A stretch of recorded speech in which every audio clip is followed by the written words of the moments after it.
Welcome to the Innovation Iowa podcast. I'm business record editor Sarah Dean. Innovation Iowa connects and activates the people and organizations transforming Iowa. This is a special series of 5 episodes. Each one will look at a story related to one of the 5 key parts of Iowa's innovation ecosystem: capital, startups, corporations, education, and community organizations. This is episode number 3, focused on entrepreneurs and startups. For this series, we're going to be taking you on a journey. We're going to look back and look forward, because to truly understand innovation in our state, we have to know the stories of those who came before us, the current moment that we're in, and inspire you with the perspectives of people who are working to make our state better in the future. Let's dive in. In our 3rd episode, we're talking about the entrepreneurial spirit of today's small businesses. We have business record staff writer Lisa Rossi here to interview our guest, Garrison Goodlett, owner of Gigi's Chicken and Waffles, one of the new restaurants coming to Center at 6th, a new business incubator in Des Moines. With that, I'm going to hand it off to Lisa to start the conversation. Hi, Garrison. Hi, how's it going? Good. I thought we would get started and you can just tell us a little bit, give us a little overview of Gigi's Chicken and Waffles.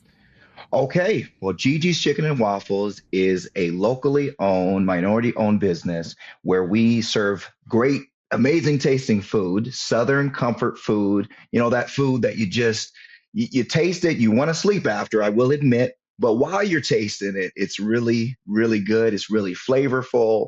If you're not from around here, maybe you're from down south, or maybe you've had some chances to taste soul food. You're like, yeah, this is a taste of home. This is what I'm familiar with. So we're bringing that to this area. There are some pockets of that, but there's not enough. So we're able to bring more of that cuisine to this area. When are you opening? That's a great question. And unfortunately, I don't have an exact time frame on that. They're working on some things on the back end, but we're moving along. Hopefully, we'll be within the next maybe couple months. We'll be able to open, but it's a brand new building. They're working on the building. I mean, it's awesome. It's beautiful. It's got upstairs work living spaces. It's got the downstairs. It has a maker's market where they have a lot of minority business opportunities. They have like candles, and they have art, and they have apparel and things like that. And then there's going to be a lady next to us, Amy, that's going to have her business, and we're cool. We've known each other for a while now. So it's really a good synergy. And really, when they start building this area up, it's going to be really cool. The vibe is going to be really cool in this place when they get it all full. So I'm really glad to be a part of it. Absolutely. So I just love your story. And one of my favorite parts of your story is how you learned to make fried chicken. Can you talk about that, the journey? Yeah, so I learned how to cook chicken in the basement of my church. And that's really where you want to learn how to cook chicken, if you ask me. So I was taught, I sat at the feet of Gamaliel, if you will, and I learned how to cook. And, and the people that I am around, they'll let you know, like, if it's not good, the pressure's going to be on. So you're going to sink or swim. So I had an opportunity to cook. And I was doing that for a while. Really where the impetus, I think, behind this business came is my wife and I went to California, and we ate at a place, I'll leave their name nameless, but it's a place where you go, a chicken and waffle spot that you're supposed to go to if you're a tourist, a visitor. So we went there, and we were outside for, 45 minutes, an hour, maybe more. My wife was getting hangry. We went indoors and we were waiting a long time for our food as well. And the service wasn't great as well. So it was just all these things you just check off that was bad. And then we finally got the food, and it wasn't bad in my opinion, but I was underwhelmed. I was underwhelmed because I was like, okay, so we waited this long for this, and this is, a place to go when you're in LA, like, this is it. So I think this really planted the seed that, you know what? Maybe, they're very popular. Maybe I could do something like that. So that really set the stage for it. And I applied for the farmer's market shortly after. I think that was in, late 2018. That was in like June of 2018. And then I applied in like early 2019, and then we got in 2019. So, like, not to give away all of your secrets, but like, what did you learn about how to make a good fried chicken at the church? Like, what are some of the techniques? I'm very curious because when I make it, Okay. it's soggy. Well, I would say flavor, right? I aggressively season my chicken. I even have to turn the temperature down on the fryer because it's got so much seasoning and I don't want it to burn. So that's kind of a interesting thing that I've noticed. But flavor is one thing when things are done. So some cuts of meat will rise to the top. Some cuts you have to fry longer than others because like bone-in chicken takes longer than boneless chicken. So there's all kinds of things that people don't really think about. And what I've noticed as I've opened this business and stuff, like cooking's hard. Like people think that cooking's easy, but it's not. To have something that is flavorful and tastes good and is the right temperature and all these kinds of things, not to mention all the regulations and the food safety and everything, but cooking is an endeavor. So I'm glad to be doing it. Don't get me wrong, but it's not, you just go in, you just throw something down and it's amazing. It takes a technique. Exactly. Exactly. So I'm always fascinated by small business owners and the creativity it takes to make a small business flourish.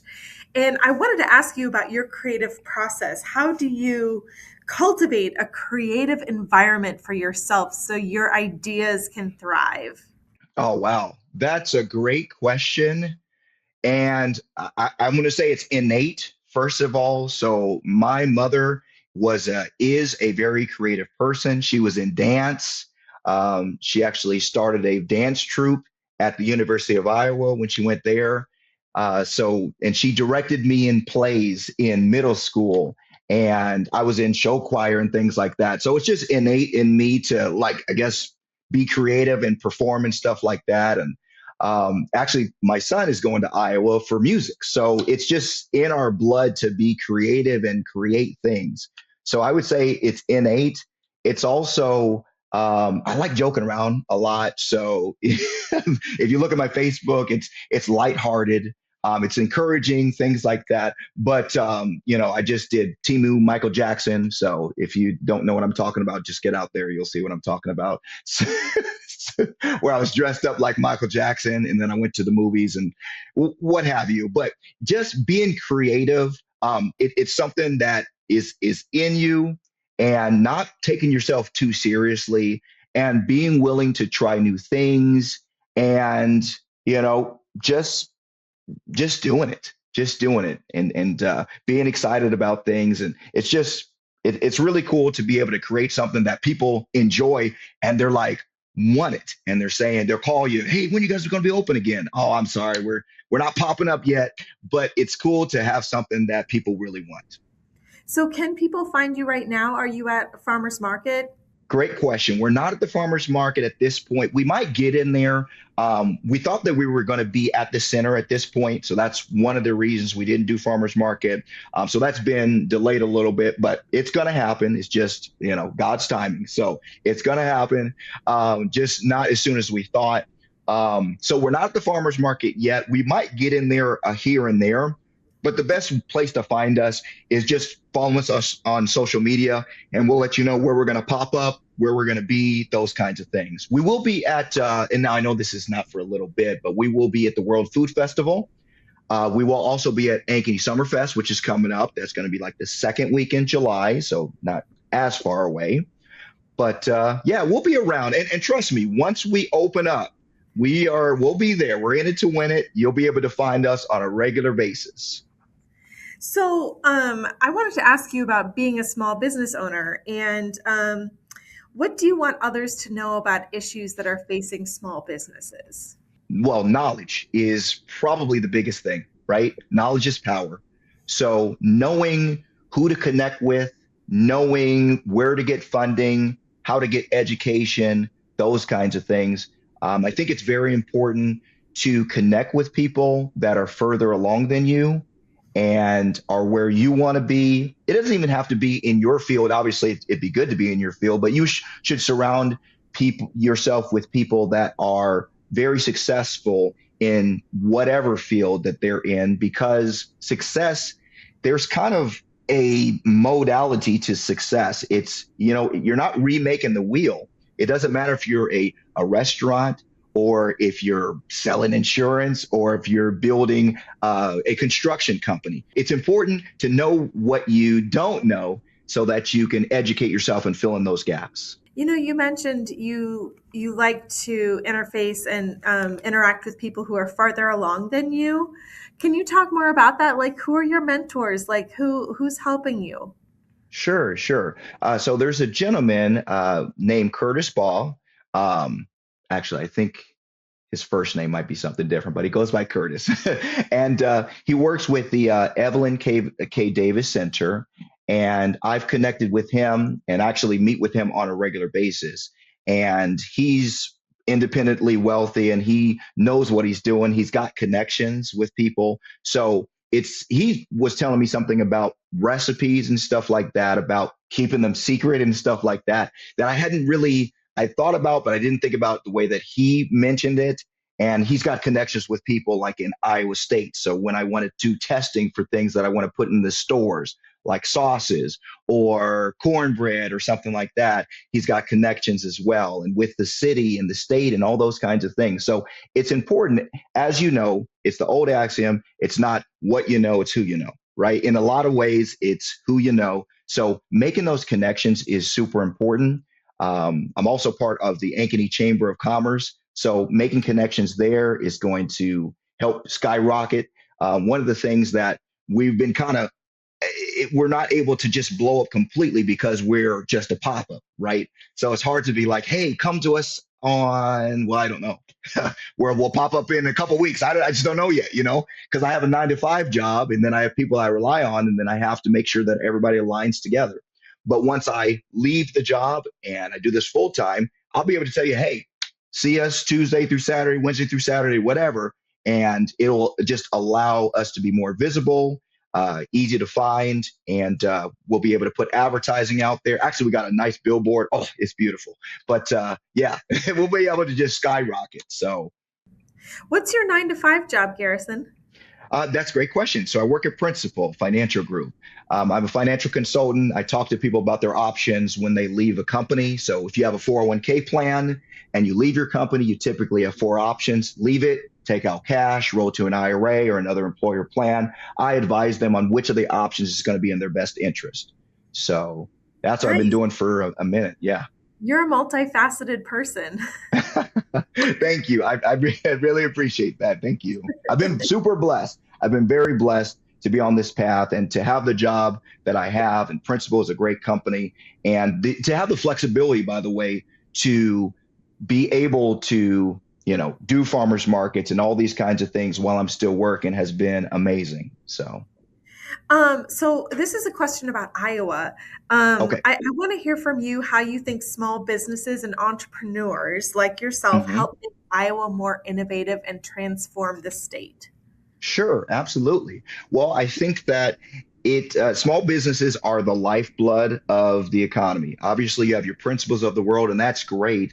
But a lot of the job creation historically has been in small businesses. So that's one of the things that I want to do is be a small business creator, not multiple businesses, but also jobs creator as well. And when you have job creation, you're going to help the economy. You're going to pay taxes into the economy. You're going to help people to be able to afford homes in this economy. You're going to lift people up from poverty in this economy, those kinds of things. So I think it's very important for small businesses to connect with the community where some large businesses may not do as good of a job.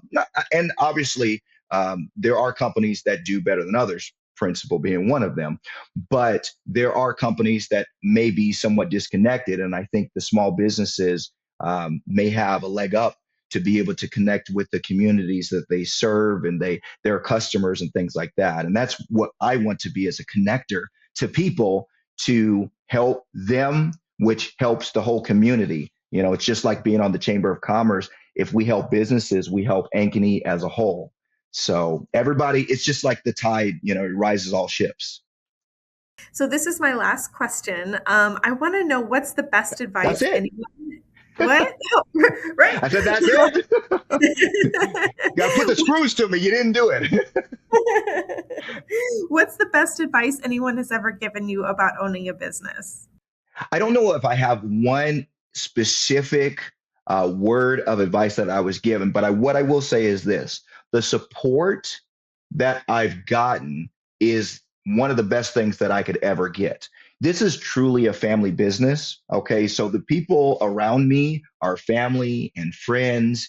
And I couldn't do it without them. And the support that they've given me when we had a bad day, and I literally want to cry and be like, what am I doing here? Nobody came tonight. Like, is this the right path for me? The encouragement that they got, that I got, and they gave to me, is so important. And seeing them out there toiling in the heat, with the summers, being outside and under our tent and stuff like that, humidity and all that stuff, and doing it for me and showing me that kind of love is something that I don't know that I can repay ever. But that is one of the most encouraging things for me, is that people believe in me. So I guess that's what I would say is, people believe in me, which helps me to believe more in myself and what this business is and what it can become. So, yeah. Super inspirational. Thank you so much, Garrison, for joining us. Before we go, I'm going to hand it back to Sarah, and she's going to take a look ahead at our next episode. Garrison, thank you so much for joining us. If you'd like to read more about Iowa innovation, head over to our website. Our next episode will start our journey looking ahead with a conversation on risk capital funding and what the entrepreneurial ecosystem in Iowa needs to spur the ideas that will shape Iowa's future. We hope you join us on the next step of this journey.